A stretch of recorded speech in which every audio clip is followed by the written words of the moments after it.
Before I bring up this next very special talent, I just want to say something to you all. It's very easy to go, conspiracy theory, this and that and that and that. There have been enough documentaries done with actual footage. One was done by PBS, where interviews were done with specific volunteers who were cleaning the site. 2 transponders were found one day, and then his partner friend found one the second day. None of that ever went into the report. Here's Silverstein, video, talking. All right, go ahead, pull it. Here are the police. Back up, the building's going down. All right. You just had hell unleashed. Where do you get the wherewithal, let alone the ability, to go through that hell to pack explosives on the supporting frame of Building 7 to drop it in its own footprint? Look at the videos. You got firemen who were veterans. I think they know ordnance better than anyone. And there's one guy who's like kind of shell-shocked. He says, explosion in the main floor. Absolutely, it was an explosion in the main floor. Women running down, seeing bodies split up, coming down the escalators on the main floor.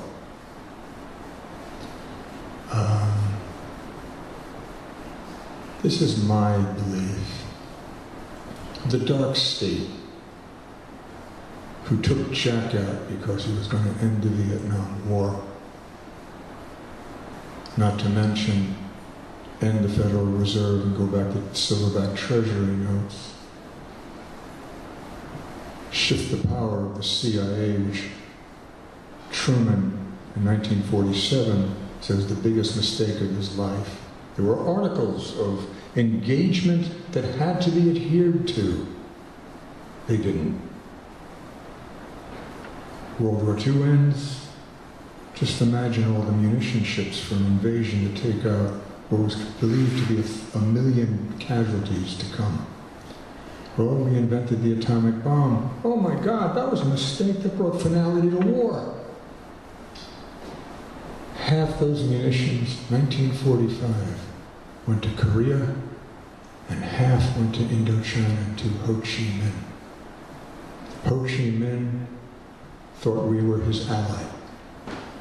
He espoused Jefferson with the hopes that he would have a united Vietnam, decolonialized. People have to realize there was no South Vietnam, it was China. It was some backwater with a very ancient people who didn't know anything about governance. They only knew about a bowl of rice, their community, and a tribal elder, and saving the rainwater because the water was brackish from their harvest.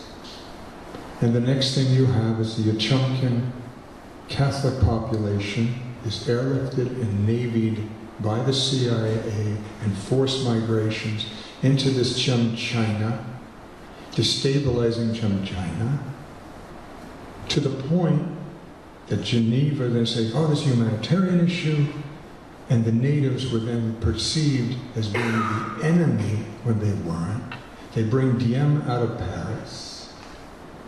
He gets rid of the French, who is the adjudicating reality there.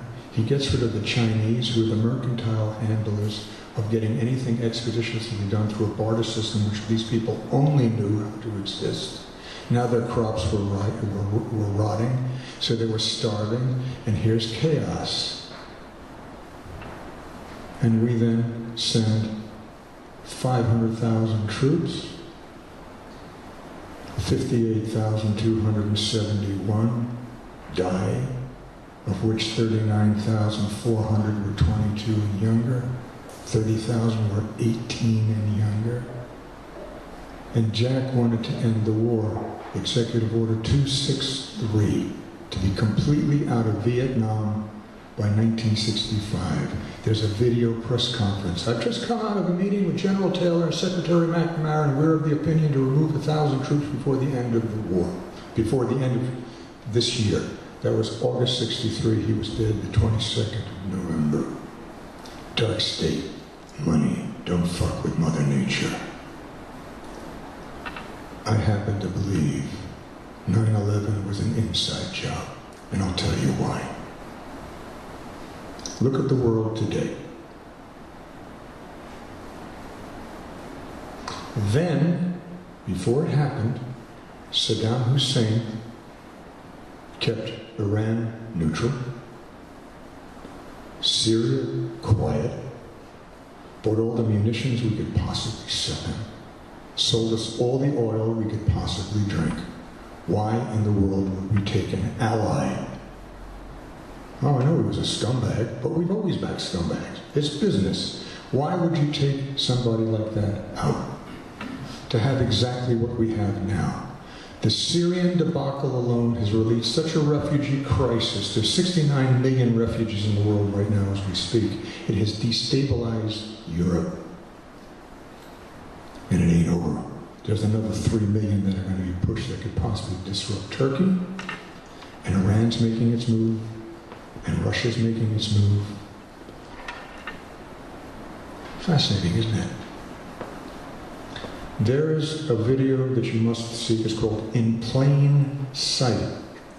This gentleman assembled the footage of all news feeds that happened right after 9/11.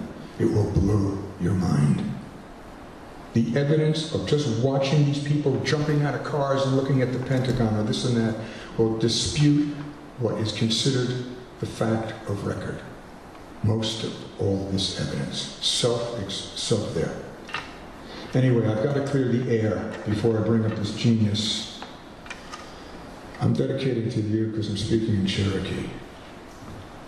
He is sahi yeyi, kalayinada ganiga, gai ayeli, yadantogi, hataguga, onalea widisagai, kalagari tenor, kajiji tahigawata.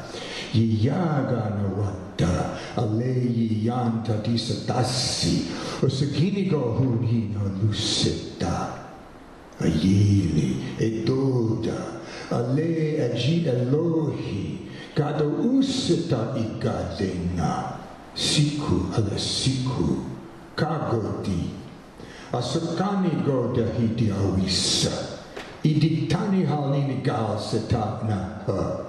Hawansa hagesa, no yanda neha, ijuli hananok sa hawina ditla. Seku iita esa Elohi, alewi satota no alia lisa, no kwan ale igohita kogesa, tlago husiti go gadule, kayulani gade egilne lai.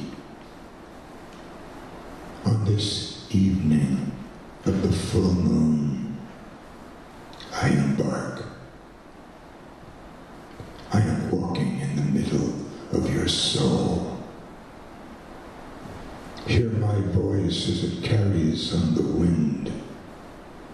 Face the east and see my smile, which will warm you and remind you of how it has always been between Father Sky and Mother Earth, how we are born again and again with the planting for the harvest, how we grow wise with the ripening of our endeavors, united under the stars, one with the universe, suspended in time, now and forever.